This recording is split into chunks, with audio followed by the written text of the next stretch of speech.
రవీంద్రనాథ్ రెడ్డి గారు నిన్న ఇదే అవినాష్ రెడ్డి గారిని పక్కన కూర్చోబెట్టుకుని సాక్ష్యాలు గంగిరెడ్డి తుడిచేస్తుంటే అవినాష్ రెడ్డి గారు అమాయకంగా నించొని చూస్తున్నారట.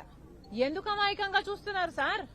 అవినాష్ రెడ్డి గారు హత్య చేయకపోతే అసలు బాడీని ఎందుకు క్లీనప్ చేస్తున్నారు, సాక్ష్యాలను ఎందుకు మాయం చేస్తున్నారు అని అవినాష్ రెడ్డి గారు ఎందుకు అడగలేదు సార్ అని అడుగుతున్నాం. నిందితుడిగా చేర్చింది అవినాష్ రెడ్డి గారిని సిబిఐ అక్యూజ్డ్. ఇలాంటి అక్యూజ్డ్ ని మీరు పక్కన పెట్టుకుని సాక్ష్యాలు తుడిచేస్తుంటే అవినాష్ రెడ్డి అమాయకంగా పక్కన నించున్నాడు అని మీరు చెప్తున్నారు అంటే మీరు అవినాష్ రెడ్డి హత్య చేశారు, అందుకే సాక్ష్యాలు తుడిచేస్తుంటే అవినాష్ రెడ్డి పక్కన నించొని చూస్తున్నాడు అని మీరే చెప్తున్నారు కదా. మరి మీరే హంతకులు అని చెప్తున్న వాళ్లకు మళ్లీ మీరు టికెట్లు ఇవ్వడం ఏమిటి? హంతకులను వెలకేసుకొస్తున్న రవీంద్రనాథ్ రెడ్డి గారికి టికెట్ ఇవ్వడం ఏమిటి? ఏం మాట్లాడుతున్నారు మీరు?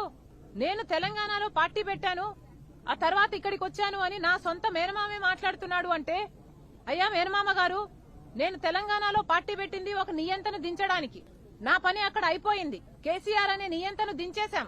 ఇక్కడ నాకు పని పడింది కాబట్టి ఇక్కడ నేను కాంగ్రెస్ పార్టీలో చేరి ఇక్కడికి వచ్చాను. కాంగ్రెస్ పార్టీలో చేరింది కూడా ఎందుకంటే జగన్మోహన్ రెడ్డి గారు, మీరు మీ పార్టీ ప్రత్యేక హోదా తెస్తాము, మేము రాజీనామాలు చేసైనా తెస్తాము, వాళ్ళ తల ఉంచైనా తెస్తాము అని చెప్పిన మీరు ప్రత్యేక హోదాను విస్మరిస్తే మన రాష్ట్ర ప్రయోజనాలను పోలవరం అయితేనేమి, కడప స్టీల్ ఫ్యాక్టరీ అయితేనేమి, రాజధాని అయితేనేమి, ఇలా ప్రతి ఒక్కటి జాబ్స్ విషయంలో అయితేనేమి, బిడ్డలకు ఉద్యోగాలు అయితేనేమి, పూర్తి మద్యపాన నిషేధం అని చెప్పి మోసం చేస్తేనేమి, 3,000 కోట్ల ధర స్థిరీకరణ నిధి రైతుల కోసం ఏర్పాటు చేస్తామని చెప్పడం అయితేనేమి, 4,000 కోట్ల రూపాయలు రైతు నష్టపోతే ఒక ఫండ్ ఏర్పాటు చేస్తామని చెప్పడం అయితేనేమి, అమ్మఒడి కింద 2 బిడ్డలకు ఇస్తామని మీరు చెప్పి ఇప్పుడు ఒకరికే ఇవ్వడం అయితేనే, ఇవన్నీ మీరు ప్రజలకు చేస్తున్న మోసాలు కాబట్టి మీ తప్పులు ఎత్తి చూపడానికి నేను ఇక్కడ అడుగు పెట్టాను.